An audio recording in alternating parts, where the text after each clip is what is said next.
All right, so I got excited. I saw this in the scrap pile over there. So I'm looking at it all the way through.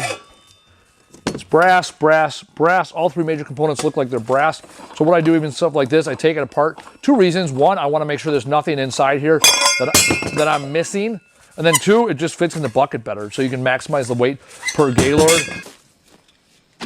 Gaylord M. Fokker. So something like this. This was the inside of a brass lamp. So I already took all the guts out, so they did a lot of the work for me. So now I have three nice pieces of brass.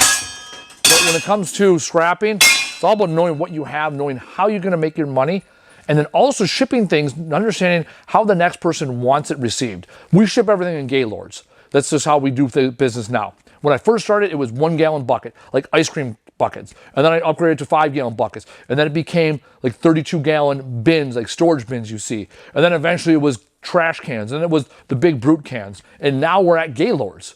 The point is, as we evolved, we understood how to maximize the space we had so that we minimize the amount of trips to the scrapyard and maximize our return.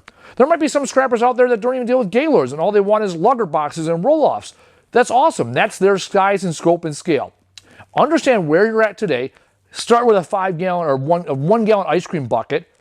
Upgrade to a 5 gallon bucket and work your way from there. You'll find what is the best space for you.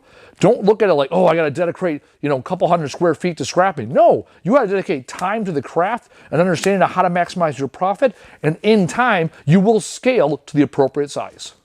Our first business was 700 square feet. Our first garage was 700 square feet. We ran Isaac's woodworking business, our scrap business, our resale business, and our junk room business out of 700 square feet. Now we got 27,000 square feet. But we learned the lessons when we had 700 square feet so that when we got 27,000 square feet, we maximized everything.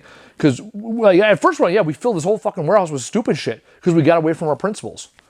Also, random principle for people listening at home, inside of every speaker is a magnet. Magnets are not cheap. So in our building, we have a pole full of magnets. So every time we take apart a speaker, we put the magnets on the pole. So if you ever need a magnet in this warehouse, you know where to find them. Yeah, bitch! Magnets! Oh! The other thing is when you have bigger magnets that you can put a hole in and affix them. Sometimes we have bigger magnets. Oh, not that one. Oh, bigger magnets. Here's one. All right, so we got bigger magnets like this sometimes. What we'll do is we'll punch a hole in there, screw it in, and that way it's permanently attached to whatever it's attached to. I'm gonna find this magnet. So we found a speaker, so I'll show you there's a magnet inside of it.